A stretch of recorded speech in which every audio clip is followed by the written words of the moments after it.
Hello friends, welcome to my channel Bindu വേൾഡിലേക്ക് എല്ലാ കൂട്ടുകാർക്കും സ്വാഗതം.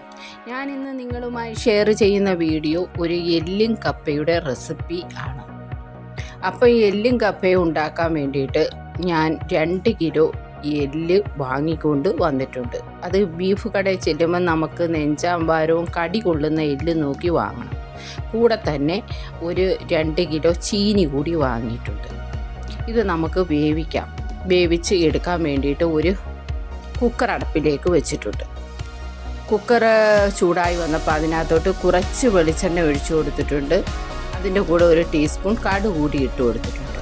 പിന്നെ ഞാനാണെങ്കിൽ ഈ എല്ല് വെക്കാൻ വേണ്ടിയിട്ട് കുറച്ച് തേങ്ങാക്കൊത്ത്, കുറച്ച് ഇഞ്ചി, വെളുത്തുള്ളി, കുറച്ച് ചുവന്നുള്ളി, സവാള ഉള്ളി, അതൊക്കെ അവരവരുടെ ആവശ്യത്തിന് എത്ര വേണ്ടിയെന്ന് വെച്ചാൽ അതെടുക്കണം. അപ്പം ഞാനാണെങ്കിൽ കുറച്ച് തേങ്ങാക്കൊത്ത് അരിഞ്ഞത് കടു വറുത്തതിനകത്തോട്ട് ഇട്ട് കൊടുത്തിട്ടുണ്ട്. അതൊന്ന് മൂത്ത് വന്നപ്പോഴത്തേക്ക് അതിനകത്തോട്ട് കുറച്ച് ഇഞ്ചി കൂടി അരിഞ്ഞത് ഇട്ട് കൊടുക്കുകയാണ്. 1 കഷ്ണം ഇഞ്ചി എടുത്തിട്ടുണ്ട്. അതും ഒന്ന് മൂത്ത് വന്നപ്പോൾ അതിനകത്തോട്ട് കുറച്ച് വെളുത്തുള്ളി കൂടി ഇട്ട് കൊടുത്തിട്ടുണ്ട്. അതും ഒന്ന് മൂത്ത് വന്നപ്പോഴത്തേക്ക് നമുക്ക് അരിഞ്ഞു വെച്ചിരിക്കുന്ന കൊച്ചുള്ളി ഇട്ട് കൊടുക്കാം. കൂടെ തന്നെ സവാള ഉള്ളിയും കൂടെ ഇട്ട് കൊടുക്കാം. എന്നിട്ട് ഇതൊന്ന് ഇളക്കി യോജിപ്പിച്ചിട്ട് ഇതൊന്ന് എളുപ്പം ഒന്ന് സോഫ്റ്റ് ആയി കിട്ടാൻ വേണ്ടിയിട്ട് 1 ടീസ്പൂൺ ഉപ്പ് പൊടിയും കൂടെ ഇട്ട് കൊടുക്കാം. എന്നിട്ട് അതൊന്ന് ഇളക്കി യോജിപ്പിച്ചിട്ട് നമുക്കിതൊന്ന് അടച്ചു വെച്ച് ആവി കയറ്റിയെടുക്കാം. അപ്പോൾ എളുപ്പം ഈ ഉള്ളി വെന്ത് വഴണ്ട് കിട്ടും. അപ്പോൾ അതൊന്ന് അടച്ചു വെച്ച് അങ്ങനെ ഒന്ന് വാട്ടി ഇപ്പോൾ ഒരു 5 മിനിറ്റ് കഴിഞ്ഞിട്ടുണ്ട്. ഞാനതങ്ങോട്ട് തുറന്ന് ഇപ്പം വാടി വന്നിട്ടുണ്ട്. അതിനകത്തോട്ട് 2 തണ്ട് കരിയാപ്പില കൂടി ഇട്ട് കൊടുക്കാം. 2 or 3 അവരവർക്ക് ഇഷ്ടമുള്ള എത്രയാണെന്ന് വെച്ചാൽ ചേർത്ത് കൊടുക്കുക. കരിയാപ്പില, മല്ലിയില ഉണ്ടെങ്കിൽ മല്ലിയിലയും കൂടെ ചേർത്ത് കൊടുക്കുന്നത് നല്ലതാണ്. എൻ്റെ ഇപ്പം മല്ലിയിലയില്ല. അപ്പോൾ അതൊക്കെ ഒന്ന് ഇളക്കി യോജിപ്പിച്ചിട്ട് ഞാനൊരു തക്കാളി കൂടി അരിഞ്ഞത് ചേർത്ത് കൊടുത്തിട്ടുണ്ട്. അതും ഒന്ന് വഴട്ടി എടുക്കുകയാണ്.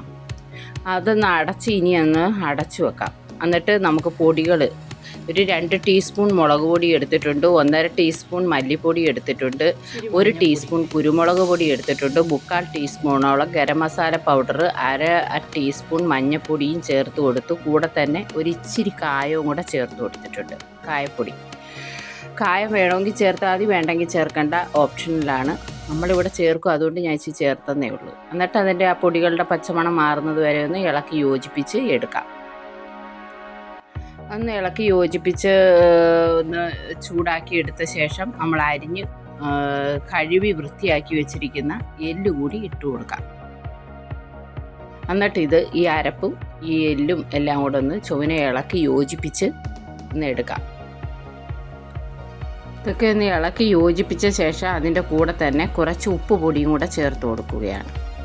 ഉപ്പ് നമ്മൾ ഉള്ളി വഴറ്റിയപ്പോൾ 1 ടീസ്പൂൺ ചേർത്ത് കൊടുത്താണ്. പിന്നെ ഈ എല്ലിനും ഇറച്ചിക്കും കൂടെ ഉള്ളത്. പിന്നെ കുറച്ച് വെള്ളവും കൂടെ ഒഴിച്ച് ഞാനതൊന്ന് ഇളക്കി യോജിപ്പിച്ച് എടുക്കുകയാണ്.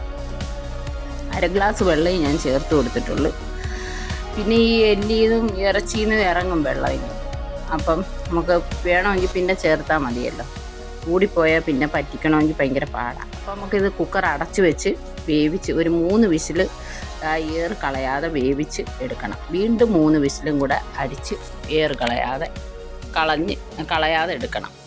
അപ്പോൾ അത് വെന്ത് കിട്ടും. പിന്നെ അപ്പോഴത്തേക്ക് ചീനിയെല്ലാം ഞാൻ പൊളിച്ചരിഞ്ഞ് എടുത്തിട്ടുണ്ട്. അതിൻ്റെ കൂടെ ഇച്ചിരി ഉപ്പും മഞ്ഞൾപ്പൊടിയും കൂടി ഇട്ട് വേവിച്ച് എടുക്കുകയാണ്. വേവിച്ചെടുത്ത ചീനി നമുക്ക് ഊറ്റി എടുക്കാം. അപ്പോഴത്തേക്ക് നമ്മുടെ കറി ഇവിടെ ഏറൊക്കെ പോയി റെഡിയായി കിട്ടും. അപ്പം നമ്മുടെ വീഡിയോ ഇഷ്ടപ്പെടുകയാണെങ്കിൽ കൂട്ടുകാരെ ഒന്ന് ലൈക്ക് ചെയ്യണം, ഷെയർ ചെയ്യണം, സബ്സ്ക്രൈബ് ചെയ്യണേ. സബ്സ്ക്രൈബ് ചെയ്യുമ്പോൾ അതിൻ്റെ അടിയിലൊരു ബെല്ല് വരും. ബെല്ലിലൊന്ന് ടച്ച് ചെയ്യുമ്പോൾ താഴെ ആളെന്ന് ഓപ്ഷൻ വരും. അതിലൂടെ ഒന്ന് ടച്ച് ചെയ്യണേ കൂട്ടുകാരെ. അപ്പം ഞാനിടുന്ന വീഡിയോയുടെയൊക്കെ ഈ നോട്ടിഫിക്കേഷൻ നിങ്ങൾക്ക് ഉടനടി ലഭിക്കുന്നതായിരിക്കും. അപ്പം നമ്മുടെ ഇറച്ചിയൊക്കെ ഇവിടെ വെന്ത് വന്നിട്ടുണ്ട്, എല്ലും കൂടെ ഉള്ളത്. അപ്പം ഗ്രേവി ഒന്നും കൂടെ ഒന്ന് തിളപ്പിക്കുകയാണ്. നമ്മുടെ കുക്കർ തുറന്നപ്പോൾ ഇതാണ് അവസ്ഥ. ഒന്ന് തിളപ്പിച്ച ശേഷം നമ്മൾ വേവിച്ച് ഊറ്റി മാറ്റി വെച്ചിരിക്കുന്ന ചീനി കൂടി ഇട്ട് കൊടുക്കാം. അതെല്ലാം ഇട്ട് കൊടുത്തിട്ടുണ്ട്. നമ്മുടെ കറി അവിടെ ഇങ്ങനെ തിളച്ചുകൊണ്ടിരിക്കുകയാണ്. ഇതിനെ ഇനി ചീനിയും ഈ ഇറച്ചിക്കറിയും കൂടെ ഒരുമിപ്പിക്കാം. ഒന്ന് ഇളക്കി യോജിപ്പിച്ച് എടുക്കാം. വളരെ ടേസ്റ്റി ആയിട്ടുള്ള നല്ല ഒരു നാടൻ വിഭവമാണിത് കൂട്ടുകാരെ. ഒരു പ്രാവശ്യം നിങ്ങൾ ഇങ്ങനൊന്ന് ഉണ്ടാക്കി നോക്കണം, ഉറപ്പായിട്ട് നിങ്ങൾക്ക് ഇഷ്ടപ്പെടുന്നതായിരിക്കും.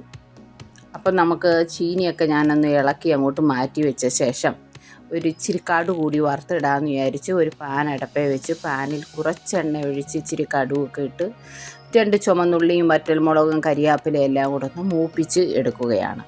ആ മൂത്തതെടുത്ത് നമുക്ക് ആ ഇളക്കി മാറ്റി വെച്ചിരിക്കുന്ന ആ ചീനിക്കകത്ത് ഇട്ട് കൊടുക്കാം. ഞങ്ങളുടെ നാട്ടിൽ ചീനി എന്നൊക്കെ പറയും കപ്പയ്ക്ക് കേട്ടോ. ഓരോ നാട്ടിലും ഓരോ പേരാണ് പറയുന്നത്.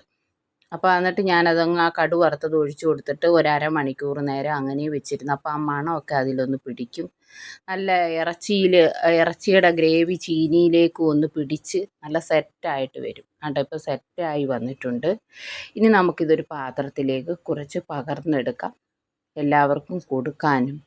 ഒരു പ്രാവശ്യം നിങ്ങൾ ഇങ്ങനൊന്ന് ഉണ്ടാക്കി നോക്കുക, ഉറപ്പായിട്ട് നിങ്ങൾക്ക് ഇഷ്ടപ്പെടുന്നതായിരുന്നു. ഒരു തനി നാടൻ വിഭവമാണ് നമ്മുടെ സാധാരണക്കാരുടെ ഒരു ഭക്ഷ്യ വിഭവം, എല്ലും കപ്പയും. അപ്പം നമ്മുടെ വീഡിയോ ഇവിടെ വെച്ച് വൈൻഡപ്പ് ചെയ്യുകയാണ്. വീണ്ടും പുതിയൊരു വീഡിയോയുമായി കാണാം. അതുവരേക്കും ബായ് കൂട്ടുകാരെ.